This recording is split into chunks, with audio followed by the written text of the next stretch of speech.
साङपाङ पनि जान्नैमै पर्छन्।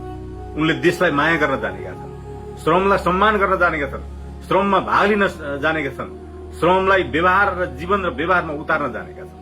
त्यसकारण हर्क महान छ, उनी जान्ने नै भएर महान भएका हुन्। र घन्टे ग्याङका मान्छेहरू पनि जान्ने नै छन्, तर श्रम गर्नलाई होइन, श्रमलाई सम्मान गर्न होइन, देशलाई माया गर्न होइन, राष्ट्रलाई माया गर्नलाई होइन, अर्कालाई गाली गर्नका लागि, सभ्यता संस्कृतिको विरुद्धमा खडा हुनको लागि, असभ्यतापूर्वक चाहिँ तपाईको प्रस्तुत हुनको लागि र देश जनता र सार्वभौम सत्ता जलाउनको निम्ति विदेशी शक्ति केन्द्रको योजनामा गोटी बनेर चाहिँ तपाईको निर्लज्जतापूर्वक हिँड्नका लागि उनीहरू जान्ने नै छन्। त्यसमा क्षमता देखाएका छन् उनले। त्यही भएर हर्क साङपाङको विरुद्धमा यिनीहरू अहिले सबैभन्दा बढी लागेका छन्।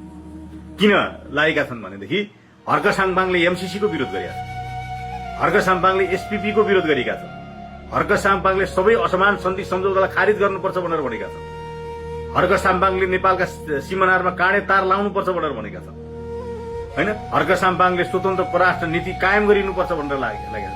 हर्क साङपाङले कुनै पनि देशको पक्षमा नेपाल रहनु हुँदैन भनेर भनेका छन्। हर्क साङपाङले अर्काका देशतिर चाहिँ तपाईँको आशा फैलाएर हेर्नु हुँदैन, अर्कासँग भिख मागेर, अर्कासँग अनुदान मागेर, अर्कासँग ऋण लिएर देश चलाउनु हुँदैन, श्रम गरेर देश चलाउनु पर्छ भनेका छन्। भनेका मात्रै छैनन्, हर्क साङपाङले व्यवहारिक रूपले चाहिँ तपाईँको आफूलाई प्रमाणित गरेका छन् र उनी त्यो रिजल्टमा, त्यो परीक्षामा, त्यो रिजल्टमा उत्तीर्ण भएका छन्। उत्तीर्ण पनि उनी डिस्टिङसन ल्याएर भएका छन्। तर घन्टे त के गरेका छन्? अर्कालाई गाली गर्नदेखि बाहेक के जानेका छन्? देश जलाउनको निम्ति विदेशी शक्ति केन्द्रको योजनामा चल्नदेखि बाहेक के जानेछन्? विदेशी शक्ति केन्द्रले योजनाबद्ध ढंगले चलाएका डिस्कर्डहरूलाई चाहिँ तपाईँको प्रयोग गरेर, होइन, नेपालमा चाहिँ तपाईँको विभिन्न प्रकारका केमिकलहरू भित्री आएर बमहरू बनाएर अनि देशको सम्पदा जलाउनदेखि बाहेक के गर्न जाने? केही जाने छैन। जाने छन् भने गरे हुन्छ। आज बालेन शाहको प्रधानमन्त्री भएर हाई भएको छ। उनले गरे के छ? इस्टर्न भारतदेखि बाहेक केही पनि गरेका छन्, गर्नेवाला पनि केही छैन।